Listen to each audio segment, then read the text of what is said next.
Ambati Silks, Kanchipuram Saree Store, now in Vijayawada. Exclusive Pattu Sarees, Salwas and Lehengas.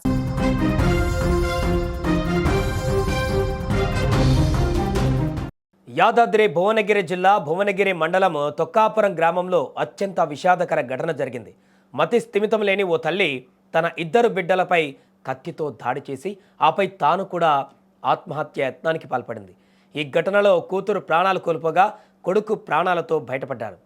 BB Nagar మండలం జైనపల్లి గ్రామానికి చెందిన బెజ్జంకి నరేందర్ రెడ్డితో నీలిమకు 15 ఏళ్ల క్రితం వివాహం జరిగింది. వీరికి కూతురు కృతిక, కుమారుడు అక్షిత్ రెడ్డి ఉన్నారు.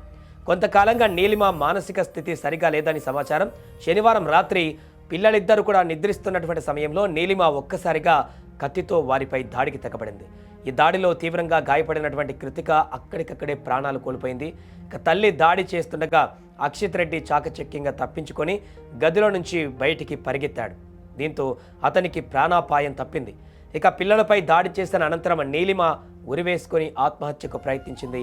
గమనించినటువంటి కుటుంబ సభ్యులు, స్థానికులు వెంటనే ఆమెను కిందకి దించి చికిత్స నిమిత్తం సమీపంలో ఉన్నటువంటి ప్రైవేట్ ఆసుపత్రికి తరలించారు. ప్రస్తుతం ఆమె పరిస్థితి కూడా విషమంగా ఉన్నట్లుగా తెలుస్తుంది. ఏదేమైనా కూడా కన్న బిడ్డలని తల్లే చంపేటువంటి ప్రయత్నం చేయడం అనేది, ఆల్రెడీ కూతురును కూడా చంపేసేటువంటి పరిస్థితి ఏర్పడడం అనేది ఇప్పుడు సంచలనంగా మారింది. ఆమె మానసిక పరిస్థితి సరిగా లేదంటూ కూడా చెప్తున్నారు. దీనికి సంబంధించి పోలీసులు కూడా కేసు దర్యాప్తు చేసేటువంటి పరిస్థితి ఏర్పడింది.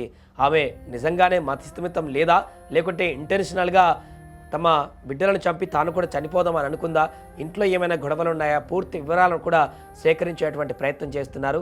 ఒకే కుటుంబంలో ఇప్పుడు 2 విషాదాలు. కూతురు చనిపోయింది, భార్య కూడా ఇప్పుడు అక్కడ ఆసుపత్రిలో చికిత్స పొందుతుంది, విషమంగా ఉంది. కొడుకు కొంతలా మిస్ అయ్యాడు కాబట్టి, తప్పించుకున్నాడు కాబట్టి ఇబ్బంది లేదు. ఏదేమైనా కూడా ఇలాంటి ఘటన జరగడం అయితే స్థానికంగా ఒక్కసారిగా కలకలం రేపింది.